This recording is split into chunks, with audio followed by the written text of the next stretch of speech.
the original Vice, but just keep it small and That's what we're trying to do never now. let it grow? Look, listen, the Vice News right now is me, and I'm making podcasts. I'm doing shit that I find interesting. Is it still Vice? Do you call it Vice? Yeah, I mean, Vice So News are you is just me. still one of the owners? Like, how does it work? I mean, it's complicated. You don't have to get into the woods if you don't want to. It's The weeds, complicated. rather.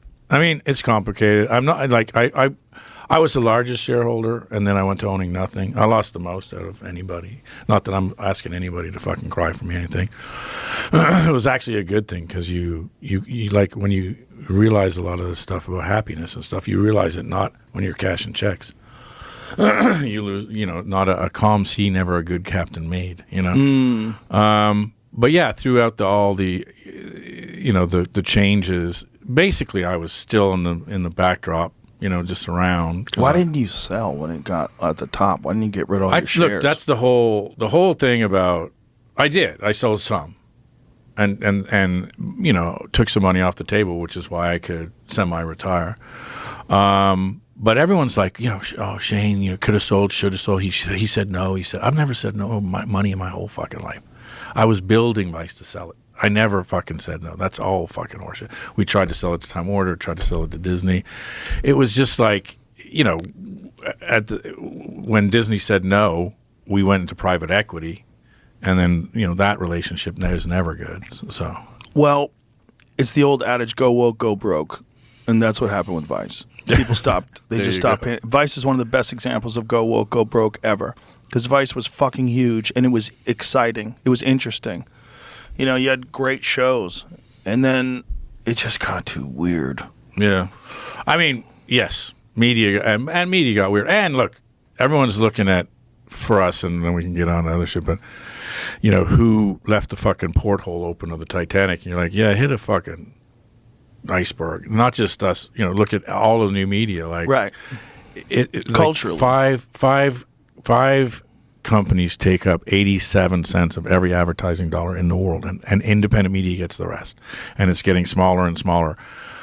The money dries up, and when the money dries up, you start getting frantic, right? You start fucking flailing around looking for shit, whatever. You start looking for solutions. Other people start looking for solutions. Young people start fucking saying, hey, this is what we got to do, this is what we got to do, and you got 5,000 people saying what we got to do rather than 5. Mm-hmm.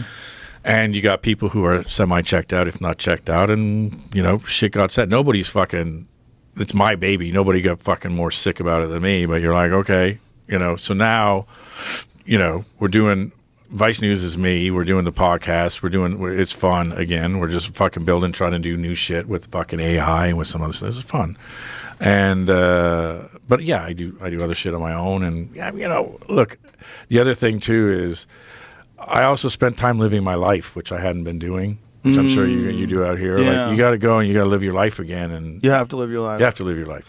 Dude. The idea that your career should be your whole life is foolish. It really is foolish. It's foolish. Because you And I don't learned have that much the hard time. way. You don't have much You time. don't have that much time. I was talking to somebody. You're Gen X? You're Gen X? Yeah, 67. Yeah, What's you're that? You're Gen X. Yeah. I was saying to someone, because we were the forgotten generation, and everyone, like, I was shitting on and I was saying to someone, if you look at, the Carl Sagan thing of, like, we live in the greatest envelope of history ever, like, of the billions of planets and the billions of years of this planet, like, we live in this final time when there's oxygen and there's water and you can fucking eat and you can fucking, and then I'm like, okay, if you look at that and then go, the best ever time has been, like, our little window, like, you're born in the 60s, you grew up in the 70s, fucking free to go play in the creek and fucking go hunting and fishing and all that shit, and then no parental supervision, but there's never been a major fucking war. We're not getting pitchforked in the stomach. Food has been, like, for the first time really in history, food is now everywhere is good for every kind of like quality wise, travel, luxury, fucking international travel, like being able to do freaky jobs rather than work in a factory. Like, all these fucking things happen for Gen X. And God knows if it happens again, because AI is going to be all human endeavor done by machines and environmental shit and fucking, the world is changing in ways